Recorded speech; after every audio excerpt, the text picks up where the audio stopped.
নির্বাচিত সরকারের পক্ষে গ্রহণযোগ্য সংস্কার সম্ভব মন্তব্য মির্জা ফখরুলের। জনগণের নির্বাচিত সরকারের পক্ষে গ্রহণযোগ্য সংস্কার সম্ভব বলে মনে করছে বিএনপি। দলটি বলছে, রাষ্ট্রের গণতান্ত্রিক চরিত্র জনগণের মালিকানার প্রতিফলন হয় নির্বাচিত সংসদ এবং জনপ্রতিনিধিদের মাধ্যমে।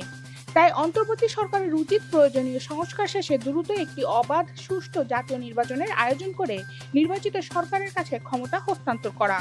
শনিবার 22 মার্চ বেলা 11টায় বিএনপি চেয়ারপারসনের গুলশানের রাজনৈতিক কার্যালয়ে জরুরি সংবাদ সম্মেলনে এইসব কথা বলেন দলটির মহাসচিব মির্জা ফখরুল ইসলাম আলমগীর। ঈদযাত্রায় ফিটনেসবিহীন গাড়ি চলাচল রোধে যৌথ অভিযান শুরু। ঈদে সড়কে শৃঙ্খলা স্বাভাবিক রাখতে ও নিরাপদ যাত্রা নিশ্চিতে লক্কর-ঝক্কর ফিটনেসবিহীন বাস চলাচল রোধে গাবতলী বাস টার্মিনাল থেকে আমিনবাজার ও বেড়িবাঁধ পর্যন্ত বিভিন্ন গ্যারেজ ও গাড়ির বডি তৈরির প্রতিষ্ঠানে যৌথ অভিযান ও ভ্রাম্যমাণ আদালত পরিচালনা শুরু হয়েছে। বেলা 11:30 থেকে বিআরটিএ ও ঢাকা মেট্রোপলিটন পুলিশের ট্রাফিক বিভাগ যৌথভাবে এই অভিযান ও ভ্রাম্যমাণ আদালত পরিচালনা শুরু করে।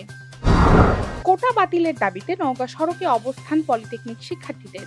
জুনিয়র ইন্সট্রাক্টর পদে ক্রাফট ইন্সট্রাক্টরদের 30% কোটা বাতিল সহ 6 দফা দাবিতে নওগাঁয় ক্লাস পরীক্ষা বর্জন করে আন্দোলনে নেমেছে নওগাঁ পলিটেকনিক ইনস্টিটিউটের শিক্ষার্থীরা। সকালে পলিটেকনিক ইনস্টিটিউট চত্বর থেকে একটি বিক্ষোভ মিছিল নিয়ে শহরের প্রাণকেন্দ্র মুক্তির মোড়ে অবস্থান নেয় তারা। পরে শিক্ষার্থীরা সেখানে প্রায় 2 ঘন্টা অবস্থান নিয়ে সড়ক অবরোধ করে প্রতিবাদ সমাবেশ করেন। লবণাক্ত পানি উপকূলের নারীদের জরায়ু সংক্রমণ বেড়েছে। বাগেরহাটের মোংলায় বিশ্ব পানি দিবস উপলক্ষে খালি কলস হাতে নিয়ে মিছিল ও সমাবেশ অনুষ্ঠিত হয়েছে। সকালে মোংলার দক্ষিণ কাইনমারিতে পশুর নদীর পাড়ে এই মিছিল ও সমাবেশ অনুষ্ঠিত হয়। সমাবেশে বক্তারা উপকূলীয় অঞ্চলকে পানি সংকটাপন্ন এলাকা হিসাবে ঘোষণা দিয়ে জরুরি ভিত্তিতে সবার জন্য সুপেয় পানি নিশ্চিত করার দাবি জানিয়ে বলেন, বাংলাদেশের উপকূলের 19 জেলার 3 কোটি মানুষ আধারযোগ্য পানি সংগ্রহ করতে পারে না। 1.5 কোটি মানুষ ভূগর্ভস্থ লবণাক্ত পানি পানে বাধ্য হচ্ছেন।